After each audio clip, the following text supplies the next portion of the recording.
May I illustrate that? Because some people find this very difficult to grasp. My first day in Cambridge, I saw a magnificent vision. She was 16 years old.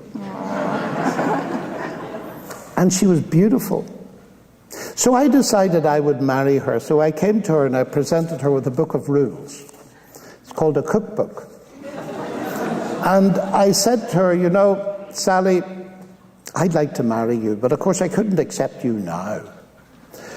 It's going to be like this. Here are the rules for making an apple cake. I really like apple cake. Thou shalt take 1 kilo of flour, 3 kilos of sugar, 4 tanks of water, and thou shalt mix them all together, and so on, and that. Now, if you keep these rules for, let's say, 40 years, then I'll think of accepting you. How would you think of that as a marriage proposition? Yet there are multi-millions of people think of God exactly like that. Isn't that staggering? What you just saw is one of the most disarming illustrations of the Christian message I have come across in a long time. That is Professor John Lenox, Oxford mathematician, author, and one of the most thoughtful voices in the conversation between faith and reason alive today. He has spent decades engaging the biggest questions human beings ask, and tonight at Cornell University, he was asked the biggest one of all. What makes Christianity different? Not different from atheism, not different from secular philosophy, different from every sincere religious tradition in the world, including the ones held by people Lenox deeply respects and calls his friends. And the answer he gives is not an argument. It is a story, a personal story. And it begins with a girl, a cookbook, and a marriage proposal that went very badly. If you have ever felt that knowing God was something you had to earn, that you were on a long road, and the acceptance came at the end if you performed well enough, what you are about to hear in the next few minutes may be the most important thing you hear this week. Make sure you subscribe before we continue, so you never miss a conversation like this one. Now let's go back to Professor John Lenox.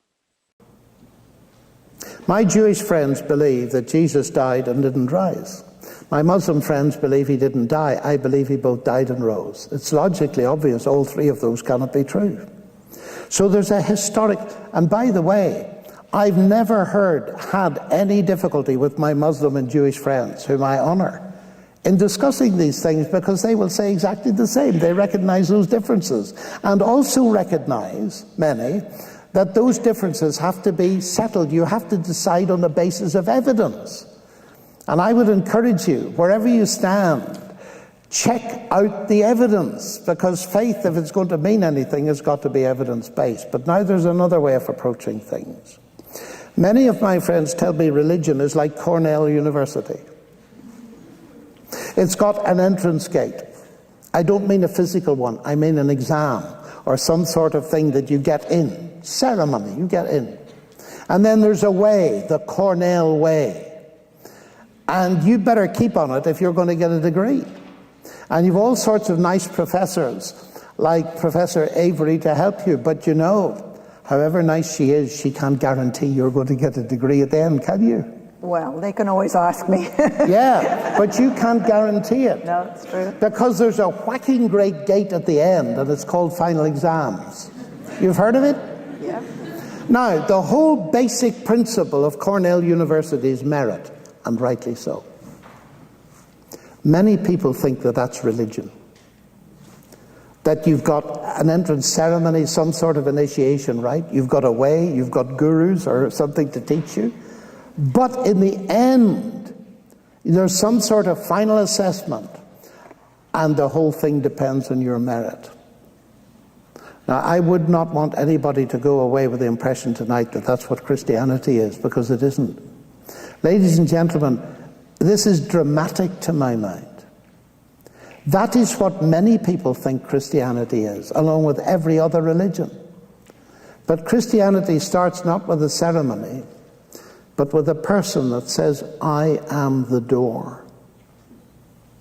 And Jesus stands claiming to be God and says the entry onto the way, and he says he is the way, is by trusting him. And now here comes the crunch. I said it before, I'll say it again.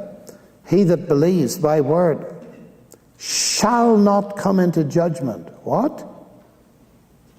That means that we can know the verdict at the beginning.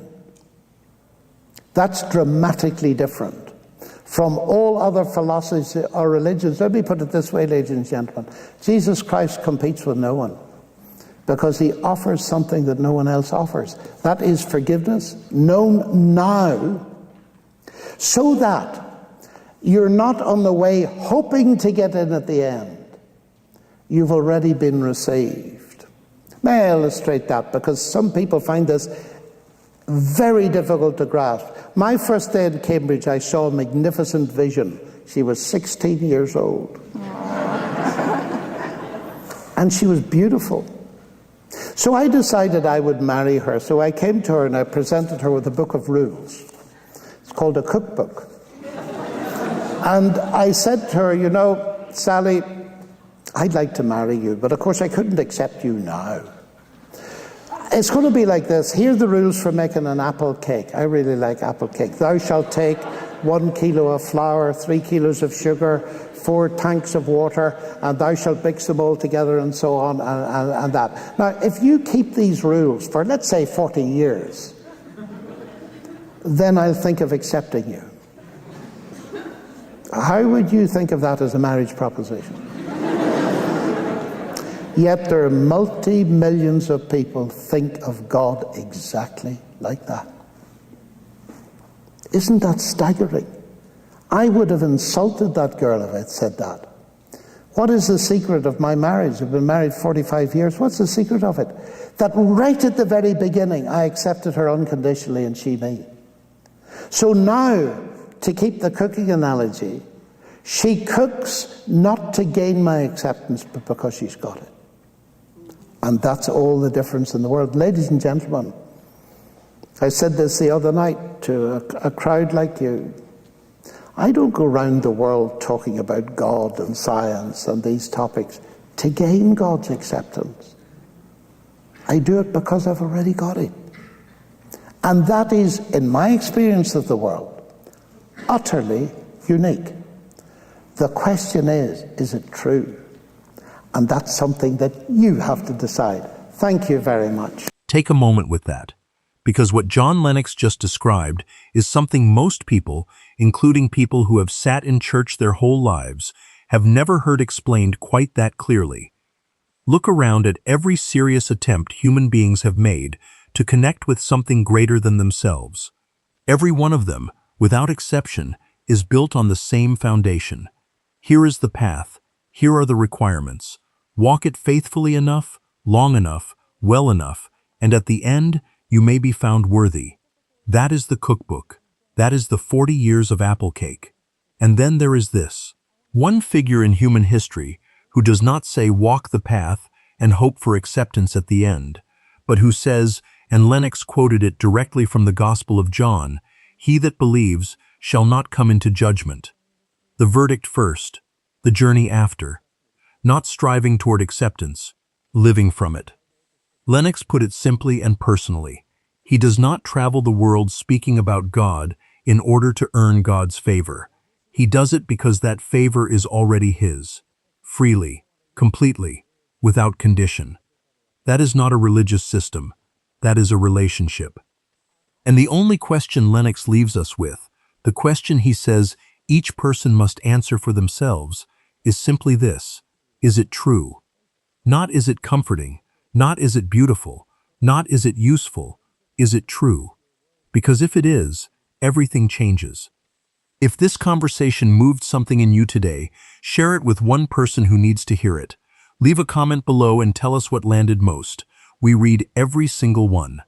And if you are not subscribed yet, please do that now, because this is the kind of conversation this channel exists for, and we are not done yet.